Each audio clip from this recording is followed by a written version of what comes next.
back to reality, como dicen por allí. Sí, bueno, al final siempre feliz de estar aquí porque esto es lo que más me apasiona en la vida, pero también hay momentos importantes para la familia y tenía que aprovecharlo. Por favor, imagínate, compartir en familia es lo máximo y sobre todo cuando estás de vacaciones que se te olvida un poquito de todo. Sí. Bueno, mi Gaby, vamos a conversar un poco sobre, bueno, sobre estos temas que sabemos que muy bien manejas. Hay muchas cosas de las cuales podemos conversar a esta hora de la mañana. Bueno, en principio, sé que no es, digamos, tu tema fuerte, pero bueno, es una decisión que acaba de tomarse el Banco Sí, Central de claro. Venezuela. Le cambia, le quita 6 ceros a la moneda venezolana y ahora pues hay una nueva reconversión. Bueno, Sí, yo no sé. oía justamente lo que apenas hablabas con José Guerra y yo podría agregar, se habla de 3 reconversiones, 2008, 2018 y ahora. En la primera se le quitaron 3 ceros a la moneda, Sergio, 3, ahora se le están quitando 6. Pasaron 10 años desde que se le quitaron 3, de 2008 a 2018, se le quitaron 5. Y luego en apenas 3 años se le están quitando 6. Imagínate cómo está la economía venezolana para que tú hagas esto. Y cuando cualquier país hace una reconversión monetaria, porque no es que eso solo sucedió en Venezuela, hay un plan para justamente evitar que esto vuelva a suceder. En Venezuela no está sucediendo y vas a cualquier barriada y todo el mundo te está vendiendo hasta una empanada en dólares. Es Dice lo que yo le empanadas decía a $1 Guerra. y eso es una realidad. Lo que pasa es que obviamente el régimen de Nicolás Maduro nunca va a permitirse dolarizar la economía porque, bueno, sería justamente decretar el fracaso del socialismo en Venezuela. Pero al final los venezolanos se van a manejar en dólares todo el tiempo y este papel, hay unos que no conocieron mucho el cono monetario anterior del 2018, no nos imaginamos si estos billetes realmente van a poder estar por allí, porque no creo que ni que tengan la capacidad de imprimir al ritmo que cualquier nación debería imprimir entonces sus billetes. Vamos a ver qué pasa, muy Sí. complicado. Bueno, Gaby, vamos a dejarle eso a los A los expertos en expertos, sí. economía, pero vamos a hablar un poco acerca de este tema bueno, de lo que está pasando, sobre todo Venezuela, Estados Unidos, y ahora, bueno, lo que serían estas negociaciones que se darían inicio en México. En teoría se habla de un 13 de agosto. ¿Qué información tienes al respecto de que se comenzarían a dar justamente esa semana, la próxima semana, este acercamiento entre el régimen de Maduro y el equipo de Guaidó en México? Sí, es lo que han anunciado las agencias internacionales esta semana. No hay ningún tipo de confirmación si uno trata de buscar por cualquier lado. No hay ni confirmación ni tampoco niegan que esas reuniones se vayan a dar. Hay La quienes única dicen que es información el que 3. te voy a agarrar aquí un ratico, una cosita, el único que yo vi hablando sobre este tema y que lo dijo a viva voz fue Héctor Rodríguez, el gobernador de Miranda, Que va a ser uno de los que va a participar y dijo junto a que, Jorge bueno, que Rodríguez. estaban nada finiquitando todo para que durante esa semana se dé esta negociación. O sea que esto en teoría va. En teoría va, es el 13, es el 15, al final la fecha no cambia mucho. Lo que cambian es todos los factores relacionados alrededor de eso. Una de las preguntas que nos hacemos, ¿va a ser un diálogo entre el grupo de Guaidó o el G4 y Nicolás Maduro? Hay otros actores que no se identifican con el G4 que van a participar. Por ejemplo, Enrique Capriles Radosky enviará a un emisario, Fede Cámaras y todos los empresarios que han tenido estos acercamientos fungirán como otros actores adicionales o se plegarán a esto. Hay una cantidad de dudas que vamos a conocer justamente cuando se dé ese encuentro cara a cara. Me preocupa que sea México, porque he visto que las agencias de noticias hablan de la imparcialidad de México y sabemos que México no es imparcial en este asunto, Noruega sí podría hacerlo, pero México ha tenido una posición bien clara y podemos nombrar apenas 2 episodios públicos. En primer lugar, en el Grupo de Lima se ha opuesto a cualquier cosa que sea algún tipo de sanción o de desconocimiento del régimen de Nicolás Maduro. Es decir, siguen reconociendo a Nicolás Maduro y además lo respaldan. Y recientemente en las protestas de Cuba, también México y Venezuela han sido uno de los pocos países que han hablado de la interferencia, del intervencionismo del mundo para un gran, buen gobierno de los Castro y sus sucesores, ¿no? Entonces, es claro que México está de un lado, ojalá que solamente sirva como escenario y no como mediador, porque se habla de que son mediadores, pero no sé hasta dónde van a haber actores fuertes de México dentro de esa negociación o simplemente ellos van a prestar como su espacio, su territorio para que estas conversaciones se den. Me preocupa que hablan de las elecciones, faltan menos de 90 días, en 90 días no vas a reparar los inscritos allí, vas a tener a la mayoría de los venezolanos que no van a poder votar porque son unas elecciones regionales, no porque estén haciendo trampas, sino que los venezolanos que viven fuera del país no pueden votar en elecciones de gobernadores y alcaldes. Hay miles de circunstancias que podrían hacer a la oposición incluso perder esas elecciones y no sé hasta dónde. Adicionalmente, no ha habido una definición, lo que hemos dicho. El grupo de Guaidó ha estado como diciendo que no son legítimas, pero al final ha seguido coqueteando con la idea, por lo menos algunas individualidades allí. Entonces, sin definiciones, en menos de 3 meses se celebran esas elecciones. Que estamos buscando que se hagan las presidenciales y la Asamblea Nacional. Hasta ahora el régimen de Nicolás Maduro no ha planteado eso, sino que le quitan las sanciones, que los reconozcan 100% y le devuelvan su dinero en el extranjero. Así que creo que las condiciones no están dadas para esa negociación, pero habrá que esperar porque es lo que hay. Sí. Es duro decirlo así, ¿no?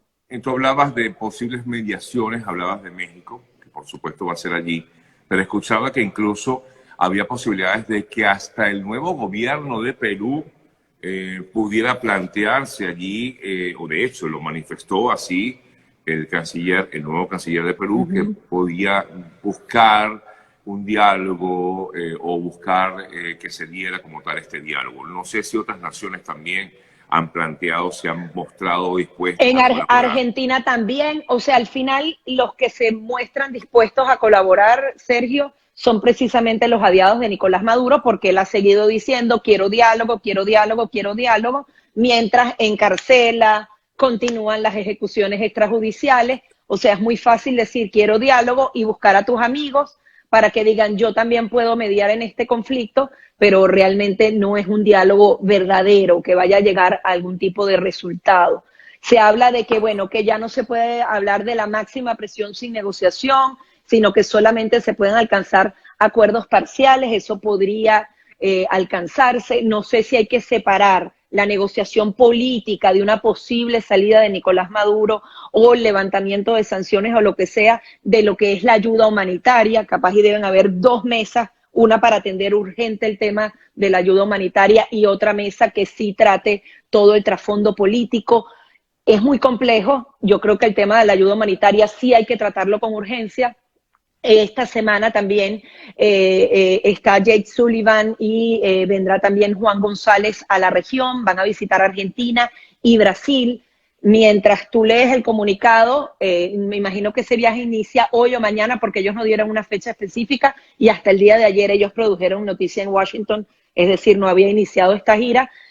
Habrá que ver si Venezuela está incluido en los temas, porque lamentablemente podría pasar que Venezuela no esté incluido, sino que sea cambio climático, que sea COVID, Sí, que sea algo muy o sea, escueto. van a venir Por lo menos en el comunicado no también. hablaron de Venezuela, hablaron de la seguridad hemisférica, de una cantidad de cosas. Iván Duque en el día de ayer respondiéndole a Nicolás Maduro, nuevamente decía, la comunidad internacional tiene que atender esta convivencia de terroristas dentro de Venezuela y cómo afecta tanto ese issue de seguridad internacional como también la crisis migratoria. Deberían hablarlo en Argentina y en Brasil. Recordábamos cuando se hicieron las reuniones y vino el presidente de Brasil y se reunió con el Comando Sur justamente esa semana previa a todo lo que fue la pandemia del COVID que paralizó al mundo entero. No sabemos si va a ser con esa misma fuerza que hubo en aquel momento, cuando vino de sorpresa el presidente de Colombia a Estados Unidos, luego se se dio este acercamiento con Brasil y él vino a hablar con el Comando Sur. Creo que es una realidad completamente distinta y una visión distinta del gobierno de Estados Unidos con respecto a esto, porque bueno, ya se ha dicho, esa máxima presión para ellos ya no se dio. Lo que no sabemos es cuál será la política, si será esperar, cuidar los votos de Florida, porque eso es una realidad, lo hacen tanto republicanos como demócratas. A la hora de decidir sobre Venezuela, siempre la elección de Florida para unas próximas elecciones es un punto importante, tanto para las elecciones de medio término de lo que es el Congreso estadounidense como para unas presidenciales. Entonces, ¿Para cuándo es ese viaje del Departamento de Estado para deberían iniciarlo hoy. El martes, el 2 de agosto, salió un comunicado en donde dicen que, bueno, los máximos representantes del Departamento de Estado, Juan González, que es el asesor de la Casa Blanca para el hemisferio occidental y para América Latina completa, van a visitar Argentina y Brasil. Sin embargo, cuando lees el comunicado, no te dan una fecha específica. Estuve buscando y hasta ayer ellos estuvieron en Washington. Nos imaginamos, y como hablan de esta semana, que inicia hoy o máximo mañana esa gira y esas reuniones, donde incluso se habla de reuniones con Alberto Fernández, el presidente de Argentina, y esperamos entonces que Venezuela esté incluido entre ese temario que van a tratar. Pero no sabemos si habrán decisiones con respecto a esto. Colombia también hablaba de una serie de reuniones con respecto al tema venezolano, y se inicia el diálogo, y el 9, es decir, el próximo lunes, inicia la presentación de los candidatos a estas elecciones. Se decía que, por ejemplo, Capriles Radosky decía, antes de ir al diálogo hay que ver si van a presentar candidatos o no. Él se limitará a que se inscriban esos candidatos entre el 9 de agosto y el 29 de agosto para luego ir a la mesa de negociación. No está planteado que él esté. O sea, hay una cantidad de cosas muy inciertas que se darán a conocer la semana que viene y de las que hay que estar muy atentos. Lo que yo creo es que siempre se tienen que seguir exigiendo garantías mínimas y necesarias, que además creo que no dan tiempo de repararlas para esas elecciones regionales. Creo que estamos corriendo por unas elecciones en donde no ha cambiado absolutamente nada desde noviembre pasado, cuando no fueron reconocidas, al día de hoy, solo que ahora se habla de un diálogo que podría durar un año, durar meses, mientras el Consejo Nacional Electoral dice que unos expertos latinoamericanos van a ver si hacen la auditoría dentro del país. O sea, todo muy lento en lo que realmente debemos prestar atención. Sí, van a un ritmo totalmente distinto al que uno quiera que vaya la cosa, ¿no? Que Totalmente. las cosas. Gaby, como debo ir concluyendo, no quiero dejar de hablar de las vacunas que ha entregado el gobierno de Estados Unidos a América Latina. Recordamos que no ha entregado directamente el gobierno de Venezuela, o en este caso, pues al régimen venezolano, por problemas políticos justamente, sí, pero sí ha destinado una parte de esas vacunas a los migrantes venezolanos en Colombia. No obstante, pues muchos venezolanos que están en Colombia se quejan de que como no están regulares, es decir, no tienen una regularización, no están legales en el país, han tenido problemas para poder ser vacunados en Colombia. De todas formas, lo importante es que se da esta inyección, digámoslo así, de vacunas para América Latina desde Estados Unidos. Sí, Estados Unidos ya, lo dijo Naciones Unidas, ha donado más vacunas que todos los demás países juntos. Estamos hablando de 110 millones de dosis, sería la mitad de personas 100% vacunadas en ese caso, a 60 países en total. Y cuando lees la lista, de verdad que se me arruga el corazón de no ver a Venezuela, pero es sencillamente imposible por todo este tema político. Los venezolanos afuera pueden acceder. Yo creo que tienen que seguir regularizándose en Colombia. En el día de ayer, Iván Duque hablaba de que ya se habla de 1.200.000 regularizados, por lo menos que han empezado el trámite, pero recordemos que se habla entre 1.600.000 y 1.800.000 que se encuentran en ese país. Si te regularizas, va a ser más fácil acceder a la vacuna y una cantidad de beneficios que puedes alcanzar. Y veremos entonces si, por ejemplo, con esta mesa de negociación se podría abrir una puerta para que Estados Unidos done directamente, como lo hace el Programa Mundial de Alimentos, que haya una ventanita ahí abierta y decir, bueno, voy a mandar, no sé, 10 millones de dosis, así sean, a Venezuela. Ojalá sea posible, porque hemos visto que obviamente donde no llegan esas vacunas es a Nicaragua, a Cuba y a Venezuela, y es muy lamentable porque la necesidad es absoluta, porque los rusos y los chinos, si bien hacen muy buena propaganda, realmente no están entregando las dosis de las que hacen alarde. Gracias, mi Gaby. Seguimos en Gracias a ti. contacto. Fuerte abrazo. Gracias por reconectar con nosotros. Y bueno, nada, seguimos pendientes. Beso grande. Gracias. Chao. Un beso a todos. Gaby Peroso, amigas, amigos, con sus perspectivas aquí en Al Día con Sergio. La despedimos, hacemos la pausa y ya al regreso nosotros cerramos nuestro programa. Ya venimos. Gracias, gracias. Gracias, mi amor.